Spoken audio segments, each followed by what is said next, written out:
И така запознавам се с това момиче на едно парти. Тя е симпатична, общителна, забавна. От хората, които те карат да си помислиш, вау, може би поне веднъж имам късмет.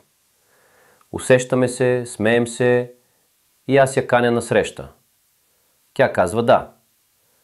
Бързо напред до деня на срещата. Тя ми казва, че е планирала нещо забавно. Мисля си за мини-голф, такос, може би разходка. Не. Тя ме закарва до един огромен мост извън София. Просто моста. Питам и така, какво ще правим тук? Тя ме хваща за ръката, не по романтичен начин, по-скоро като смъртоносна хватка от злодей от Марвел и започва да ридае. Пълен срив. Казва ми, че иска да се откаже от живота, започва да крещи, че съм задник, защото не съм знаел, че е депресирана, въпреки че се запознахме едва вчера. След това избяга до колата си и ме остави.